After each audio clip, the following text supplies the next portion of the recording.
hari ini, sebelum kita memulai pembelajaran, alangkah baiknya jika kita berdoa terlebih dahulu menurut agama dan kepercayaan kita masing-masing.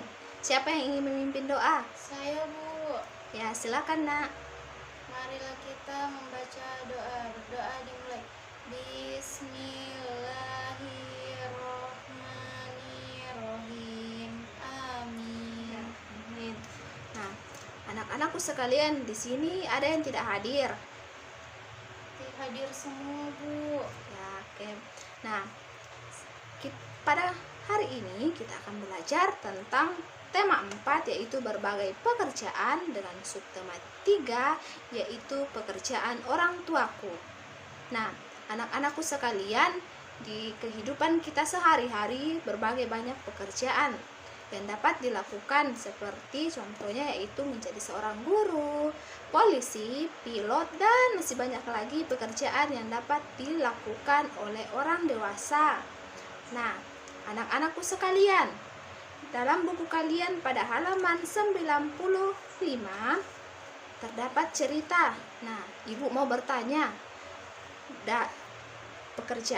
pekerjaan apa yang sering dilakukan, atau apa nama dari pekerjaan seorang yang selalu menceritakan cerita dongeng, baik itu cerita-cerita yang lain?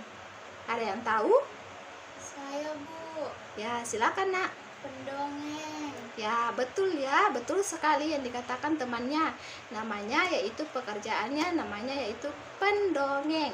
Beri tepuk tangan untuk temannya ya. Ya.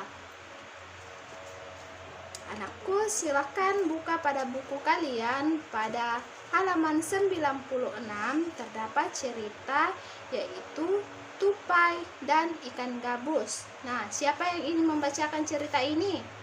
Saya, Bu. Ya, silakan, Nak. Ya, anakku yang membaca ini silakan berdiri di depan temannya dan membacakannya dengan keras supaya teman-teman yang duduk dapat mendengarkan cerita yang anakku baca. Mengerti? Mengerti, Bu. Ya, silakan, Nak, dibaca.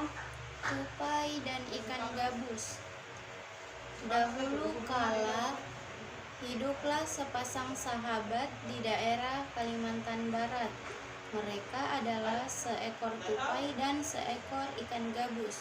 Setiap hari mereka melakukan kegiatan bersama, mencari makan, bermain, bahkan mengunjungi tempat-tempat baru selalu dilakukan bersama.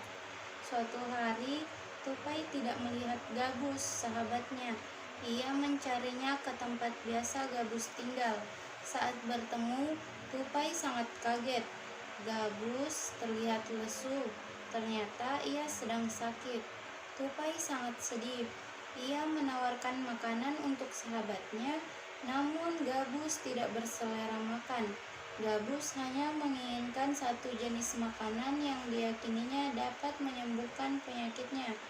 Tupai berjanji akan mencari demi sahabatnya. Setelah gabus mengatakan makanan yang dapat menyembuhkan penyakitnya, tupai sangat kaget. Ia harus mencari hati ikan hiu. Ikan hiu sangat ganas. Tidak terpikir olehnya ia bisa mendapatkannya. Namun tupai bertekad untuk mendapatkannya. Ia ingin sahabatnya sembuh. Tupai kemudian melompat dari satu pohon kelapa ke pohon kelapa lainnya yang dekat dengan tepi pantai. Saat menemukannya, ia melubangi satu kelapa dan membiarkan airnya habis. Kemudian sang tupai masuk ke dalam kelapa. Angin kencang membuat kelapa jatuh ke pantai dan ikan hiu memakannya. Di dalam perut ikan, tupai kemudian keluar dari kelapa dan menggigit hati ikan hiu. Ikan tersebut mencoba bertahan sampai kehabisan tenaga. Ombak besar membawa ikan hiu ke tepi pantai. Saat itulah tupai keluar dari mulut ikan hiu dan membawa hati ikan kepada sahabatnya.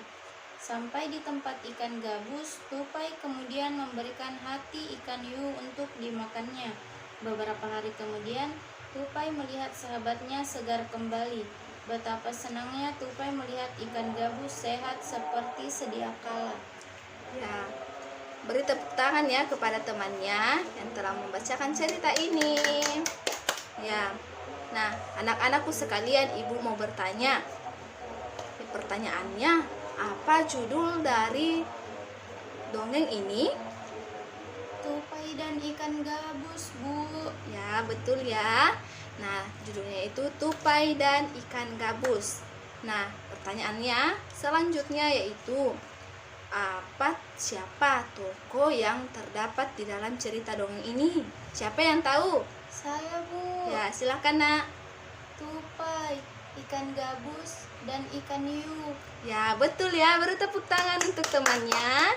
Nah, silakan. Ibu akan memberi pertanyaan yang terakhir lagi kepada anakku sekalian. Pertanyaannya yaitu, apa pesan moral yang dapat kalian petik atau yang dapat kalian ambil sebagai contoh dalam cerita dongeng ini? Saya, Bu. Ya, silahkan nak. Dalam persahabatan, apapun dapat kita lakukan untuk sahabat kita yang sedang kesusahan. Ya, betul ya. Betul sekali yang dikatakan oleh temannya, bahwa dalam persahabatan itu kita tidak boleh memandang bahwa teman kita itu ditinggalkan jika mengalami kesulitan atau mengalami hal-hal yang merugikan dirinya. Kita sebagai sahabat saling mendukung, saling support dan lain sebagainya. Nah, siapa yang ingin menyimpulkan pelajaran kita pada hari ini? Saya, Bu. Ya, silahkan nak. Sebagai sahabat, kita harus saling mendukung satu sama lain. Ya. Tidak boleh meninggalkan saat sedang kesusahan. Ya, betul ya. Nah, sekian pembelajaran kita pada hari ini. Ibu harap pada pembelajaran kita kali ini anak-anakku sekalian dapat mengerti, memahami apa yang dikatakan oleh atau apa pesan moral dari dongeng ini tentang persahabatan. Apakah anak-anakku sekalian sudah mengerti? Mengerti, Bu. Ya, oke. Ibu tutup pembelajaran kita pada hari ini. Kita lanjut pembelajaran yang kedua pada minggu depan ya. Iya, Bu. Ya, oke anak-anak. Ibu akan menutup pembelajaran kita pada hari ini. Assalamualaikum warahmatullahi wabarakatuh. Waalaikumsalam warahmatullahi wabarakatuh, Bu.